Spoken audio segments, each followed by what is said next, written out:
Well, greetings. It's been several weeks since I've had the energy and the creative spirit to come to you as a video, and I come to you today from the inner harbor of Baltimore, Maryland. Yes, that is a blue crab monument behind me. So this is home territory for Sonia, and I just got back here today to participate in a conference, coming from another conference that was in Charlotte, North Carolina. And wow, just wow. Reconnecting with people one-on-one, people who I had maybe gotten to know virtually over the course of the last several years. Meet them in person, what? For the first time in two and a half years. It was pretty magic, actually. I have to admit it was a little exhausting as well. I think I'm out of practice of being with that many people all at once, but like the good kind of tired. You know, there's the tired where you just feel fatigued and you're not sure why, but then there's the good tired where it's just been a day full of life and connection and learning. It was that kind of weekend. So I'm looking forward to having a couple more days like that here in Baltimore.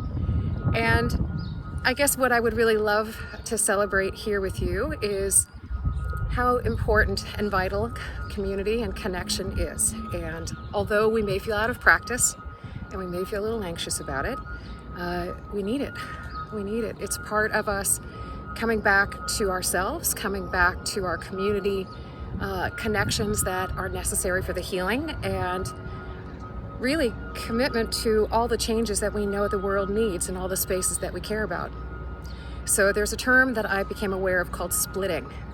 And splitting is happening in many spaces and communities as a result of the separation we've experienced, the trauma we've experienced, all the things in our human circles. And splitting is where your brain and your body are so tired that all you can do is see things in black and white, us and them, very polarized views, because your brain is simply too fatigued to navigate the gray. So we find ourselves becoming very opinionated and reactive, not so skillful, because it's easier, actually. Involves less energy.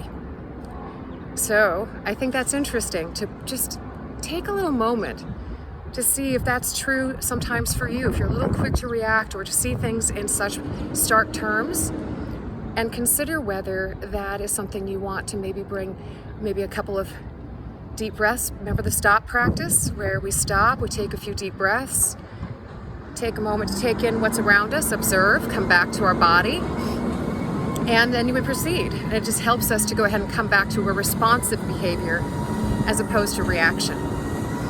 Splitting causes really bizarre outbursts of anger and frustration from people, and you're like, wow, what was that all about? Or you just see people acting really uncivil with one another, instead of just taking a hot second to recognize that we're all going through stuff and we've got room to heal, and maybe a little dose of kindness and patience could go a long way for folks. So that's my request to you, friends, is to try gently and very, very compassionately for yourself to get back out there, get back into practice with connecting with fellow humans, and build our communities back up in a really intentional way, where we can get back to doing the good that we want to do in the world. I'm excited to be back in it, and I look forward to seeing you out there. All right, friends, take good care. We'll see you soon. Bye.